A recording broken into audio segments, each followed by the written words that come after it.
6ல் குரு. என்னது? 6ஆம் இடத்தில் குரு. திருவெண்காடு புதஸ்தலம். 3 குளத்துல கை கால் கழுவிக்கணும். உங்களால் முடிஞ்ச நெய்யோ நல்லெண்ணெயோ கொடுத்து 50 கிராம் விபூதி 50 கிராம் குங்குமத்தை கொடுத்து கோயிலில் 17 பிரசாதம் தானம் கொடுக்கக்கூடிய கோயில் எதுனா திருவெண்காடு. 17னா 17 ஐட்டம் கிடையாது. லட்டுவோ பொங்கலோ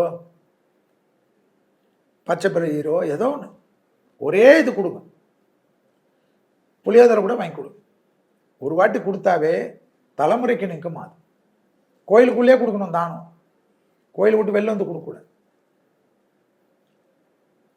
அனுகூலமாக இருக்கும். முதுகு தண்டு விட அடிவயிறு கழிவு பாதை கவனமாக இருக்கக்கூடிய ராசி மகரம்.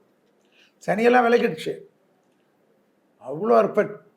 தொழில் இல்லை, உத்தியோகம் இல்லை, வியாபாரம் இல்லை, படிப்பு இல்லை, இதில் தடை அதில் தடை, மேலதிகாரிக்கு பிரச்சனை, அடிமை தொழிலிருந்து தனி தொழில் தொடங்க எல்லாம் செய்யலாம். ஸ்டைலாக விசிட்டிங் கார்டில் டிசைன் போட்டு வச்சுக்கோங்க. இந்த குரு பேச்சு வந்துச்சுல்ல, விசிட்டிங் கார்டை இது போட்டு வச்சுக்கோங்க. வாக்கியப்படி 11ஆம் தேதியே வந்துடுச்சுல, அந்த விசிட்டிங் கார்டில் நீங்கள் போட்ட அமைப்பு கை கொடுமா,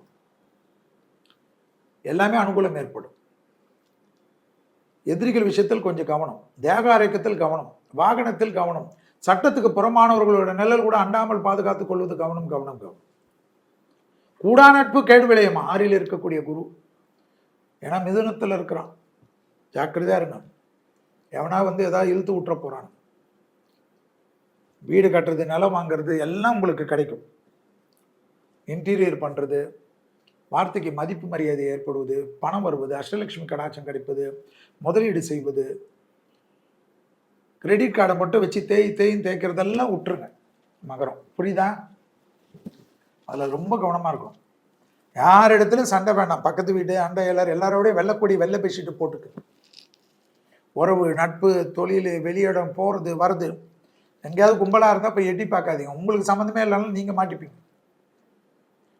அரசியல்வாதிகளாக இருந்தால் ரொம்ப கவனமாக இருக்கணுமா மகரம். கலைத்துறையினர், படைப்பாளிகள் எல்லாம் கவனமாக இருக்கணும் தேக ஆரோக்கியத்தில். ஓகேவா?